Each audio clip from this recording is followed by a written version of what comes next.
నమస్తే, welcome to మనం TV. నేను మీ పవన్ బేస్వాడ. విద్యార్థుల ఆందోళనలు, ర్యాలీలు, అరెస్టులతో కొన్ని రోజులుగా హైదరాబాద్ సెంట్రల్ యూనివర్సిటీలో ఉద్రిక్తత వాతావరణం నెలకొన్న విషయం అందరికీ తెలిసిందే.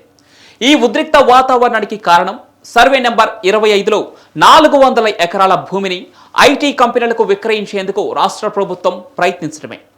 ఒకవైపు యూనివర్సిటీకి చెందిన భూములను రాష్ట్ర ప్రభుత్వం వేలం వేసేందుకు ప్రయత్నిస్తోందని విద్యార్థులు చెబుతూ ఉండగా, మరోవైపు ఆ భూములు ప్రభుత్వానివని రాష్ట్ర ప్రభుత్వం అంటోంది. ఈ నేపథ్యంలో ఈ వివాదం ఎందుకు మొదలైంది? ఆ భూములు యూనివర్సిటీవేనా? ప్రభుత్వం ఏం చెబుతోంది? ఈ వీడియోలో క్లియర్ కట్గా తెలుసుకుందాం. దాదాపు 50 ఏళ్ల కిందట 1975లో గచ్చిబౌలి ప్రాంతంలో హైదరాబాద్ సెంట్రల్ యూనివర్సిటీకి 2324 ఎకరాల భూమిని అప్పటి రాష్ట్ర ప్రభుత్వం కేటాయించింది. మొదట్లో అబిట్స్లోని గోల్డెన్ థ్రెషోల్డ్ భవనంలో హైదరాబాద్ సెంట్రల్ యూనివర్సిటీ తరగతులు నిర్వహించేవారు. ఆ తర్వాత గచ్చిబౌలికి తరలించారు. అప్పటి నుంచి అక్కడే కొనసాగుతూ వస్తోంది. అయితే ఈ భూముల గురించి వివాదం 21 ఏళ్ల కిందటే మొదలైంది. 2003లో అప్పటి రాష్ట్ర ప్రభుత్వం కంచె గచ్చిబౌలిలోని సర్వే నంబర్ 25లో 400 ఎకరాల భూమిని IMG academy Bharat private limited అనే కంపెనీకి కేటాయించేందుకు నిర్ణయించింది.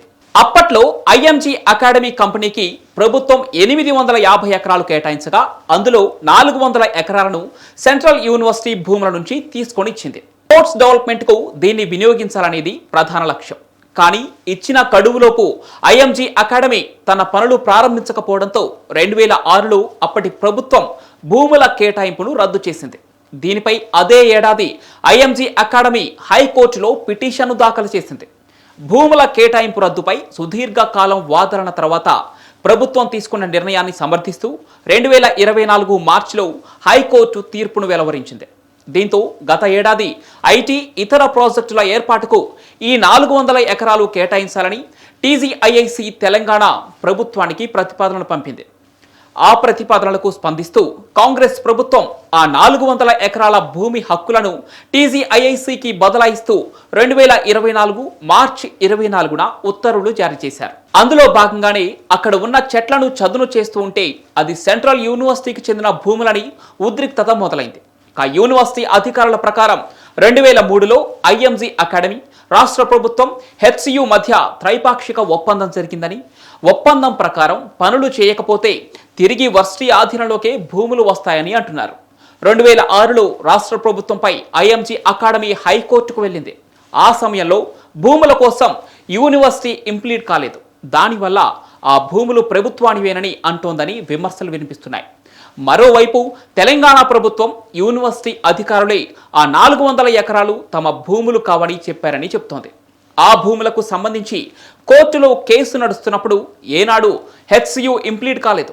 ఇప్పుడు సుప్రీంకోర్టు తీర్పుకు అనుగుణంగా ఆ భూములను వేలం వేస్తూ ఉంటే విద్యార్థులు, యూనివర్సిటీ అభ్యంతరం చెబుతున్నాయని ప్రభుత్వం వాదిస్తోంది.